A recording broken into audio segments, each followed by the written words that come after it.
안녕하세요. 한 주 잘 보내셨죠? 예, 오늘은 3, 4월 과정 7주차 지난 시간입니다. 그래서 지난주에서 투자론 계속 말씀을 좀 드리도록 하겠습니다. 자, 여러분 교재는 211페이지예요. 자, 211페이지 펴놓으시고 설명을 좀 들어보시기 바라겠습니다. 자, 저희들이 이제 투자의 타당성이 있다 없다 판단하기 위해서 현 흐름을 예측하고 분석할 수 있어야 된다는 겁니다. 그래서 현금 흐름이다 이렇게 하는데 과거에는 현금 수지 이런 표현을 많이 썼어요. 그렇지만 최근에는 현금 흐름이다 이 표현도 많이 쓰고 있다는 겁니다. 그래서 현 흐름은 크게 두 가지가 있죠. 지난주에도 한번 말씀을 드렸어요. 나에게 들어온 돈이 있고 나간 돈이 있다는 그래서 현금에는 크게 두 가지가 있다. 하나는 현금 유입 부분이 있고 또 하나는 현금 유출 부분이 있겠죠. 그럼 부동산 투자는 크게 3단계 이룬다 했습니다. 취득, 운용, 처분이다. 각 단계마다 현금이 발생하는데 현금 유입은 언제 발생합니까? 운용과 처분의 과정에서 발생한다 할 수 있겠죠. 먼저 운용의 과정입니다. 내가 임대를 한다 한다면 임대한 과정에 현금 유입이 이루어진다는 겁니다. 운용에 의한 현금 유입 부분은 우리가 매년을 단위로서 산정한다는 것에서 매년에 세후 현금 흐름이라는 게 있어요. 매년에 세후 현금 이를 운용에 의한 현금 유입 부분을 활용하겠다는 겁니다. 다음 처분 시에도 현금 유입이 이루어지죠. 이는 투자 기간 말이다 이렇게 보시면 되겠어요. 투자 말, 예를 들어서 내가 이제 임대업을 5년 동안 한다라는 겁니다. 그럼 임대업을 5년 동안 하면 5년째 말에 처분을 하게 되겠죠. 그리고 현금 유입이 이루어진다. 이때 현금 유입의 크기는 뭐로 매기신가? 바로 세후 지분 복귀액이다 이렇게 보시면 되겠어요. 세후 지분 복귀액이다. 지금까지 딱 하면서 내 투자한 지분이 얼마 돼서 다시 나에게 돌아오느냐 이 문제죠. 그래서 세후 지분 복귀액이다 생각하시고 다음은 현금 유출이 있죠. 자, 현금 유출은 언제 이루어집니까? 바로 취득 시가 되겠다는 겁니다. 취득 시에는 현금 유출이 이루어지는데 현금 유출의 거기는 총 투자액입니까? 지분 투자액입니까? 지분 투자액, 내가 호주에 나가는 거니까 현금 유출의 크기는 지분 투자액이다 이렇게 보시면 되겠습니다. 자, 이처럼 운용과 처분의 과정에서는 현금 유입이 이루어진다. 이때 현금 유입의 크기는 운용의 과정을 통한 매년의 세후 현흐름과 처분의 과정을 통한 투자한 말의 세후 지분 복귀액을 의미한다라는 겁니다. 현금 유출은 취득 시에 이루어지는 거죠. 현금 유출의 크기는 취득 시의 지분 퇴액을 말한다 생각하시고 이 같은 현금 유입과 현금 유출 이를 비교해서 투자의 타당성이 있다 없다 판단을 하게 된다는 겁니다. 다만 현금 유출이 현재 이루어진다 가정한다면 현금 유입은 언제 이루어집니까? 미래에 이루어지는 거죠. 그래서 이제 현금 유출 유입 시점이 다르기 때문에 우리는 어때 시점을 맞춰줄 필요가 있더라. 그래서 지난주에 우리 이제 화폐 시장을 치다 이분도 배웠던 것이다 이렇게 생각하시면 되겠습니다. 근데 우리는 이제 이 같은 현금 유입 유출이다. 현금을 예측하고 분석할 수가 있어야 되겠다는 건데 중요한 건 바로 현금 유입 부분이죠. 사실 현금 유출은 뭡니까? 지분퇴 뻔하잖아요. 그죠? 그럼 이 지분 예를 통해서 매년에 세후 현금이 어떻게 산정이 되고 또 투자 말에 세후 진복객이 어떻게 산정이 되는가 이걸 이해하는 게 필요하다는 겁니다. 이 중에서도 특히 중요한 게 바로 뭡니까? 자, 운용의 과정을 통한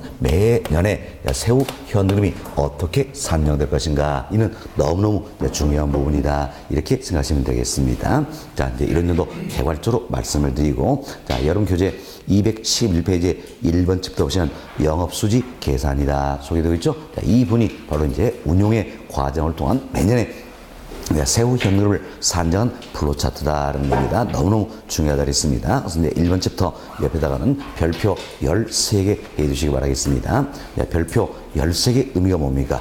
최근 5년 동안 이 챕터 관련해서 13문제 연관돼서 출제되었다는 거의 매해마다 2문제, 3문제는 어때?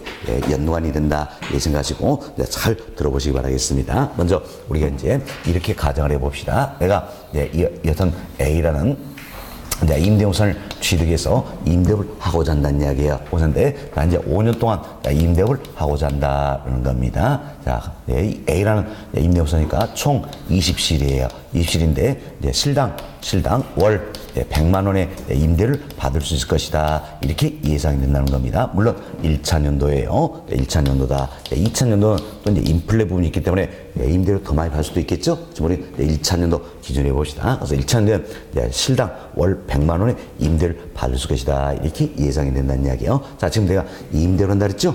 임대한다. 임대 보니까 가장 주된 소원이 뭡니까? 임대료가 되겠지요. 임대료에서 내가 1년 동안 받을 수 있는 최대의 임대료 수입 여기서부터 계산하게 된다는 겁니다. 사실 이 플로 차트는 어때? 1년을 기준으로 했습니다. 그럼 1년을 기준으로 하기 때문에 1년 동안 받을 수 있는 최대의 임대료 수입 이것부터 계산하게 된다는 겁니다. 이를 가려서 우리는 가능 조소득이다 이렇게 이야기해요. 이때 조는 총과 같은 말이다라고 보시면 되겠습니다. 그래서 가능 조소득은 어때? 가능 총소득이다 표현할 수 있겠죠? 또 잠재에 따라서 잠재 총소득이다 이렇게도 표현한다 보시면 되겠습니다. 그렇죠? 가능 총소득은 그럼 어떻게 산정할 것인가? 자 보세요. 자 1년을 기준으로 했죠? 그래서 1년 동안 받을 수 있는 최대의 임대료 수입이다라는 이야기예요. 그래서 이제 매년 예상되는 단위당 임대료가 있다는 겁니다. 자, 매년 예상되는 단위당 임대료 여기에다가 임대 가능 단위수를 곱해버리면 내가 받을 수 있는 최대의 임대료 수입이 산정이 된다는 겁니다. 자, 그럼 우리가 주어진 사례를 통해서 한번 계산해보자는 이야기예요. 자, 이 사례를 한번 봅시다. 그럼 이 사례를 통해서 보시면 자, 매년 예상되는 단위당 임대료다. 임부터 찾아야 되겠죠. 이 사람이니까 단위가 뭡니까? 실이 되겠지요. 실. 그럼 먼저 실당 임대료인데 매년이라 했어요. 결국 1년 기준으로 했더니 1년 동안 실당 얼마 받는 이 문제가 되죠. 그래서 우리 시험은 여기가 함정이라고 했습니다. 항상 시험 월 이렇게 주어지는 경향이 있다는 이야기예요. 그럼 월 100만 원이니까 당연히 1년치로 환산하면 얼마를 곱해야 됩니까? 12를 곱해줘야 된다라는 겁니다. 12를 곱해줘야 된다. 그래서 이제 월 100만 원이니까 여기에 12를 곱해줍니다. 그럼 이 값이 있겠죠. 얼마입니까? 1200만 원이 되겠죠? 이게 결국 뭡니까? 1차 년도 예상되는 단위당 실당 임대료가 되겠다는 겁니다. 여기에 임대 가능 단위수를 곱해주자는 이야기예요. 총 몇 실입니까? 20실이 되겠다는 거죠. 여기에 20 곱해주면 되겠습니다. 이래서 계산하시면 얼마 나옵니까? 2억 4천이 나올 겁니다. 이게 1년 동안 받을 수 있는 최대의 임대료 수입이다라는 일. 그래서 우리가 뭐라고 했습니까? 가능 저소득, 가능 총소득, 잠재 총소득이다 이렇게 표현했습니다. 그렇지만 이 자체가 다 내어줌에 들어온 건 아닐 수가 있다는 이야기예요. 왜 그렇습니까? 20실 임대가 다 되면 좋겠지만 경우 따라서는 임대가 안 되었대 비어있을 수도 있잖아요. 자, 이걸 그래서 우리가 공실 이렇게 이야기하는 겁니다. 공실. 자, 다음은 임대는 해줬어요. 그렇지만 경우 따라서는 또 어때? 임대료 못 받는 부분이 있겠죠? 임대료 못 받는 부분이 있다. 이걸 가려서 우리가 이제 불량부채다 이렇게 표현합니다. 불량부채. 이때 불량부채는 다른 말로 대손충당금이다라고도 이야기합니다.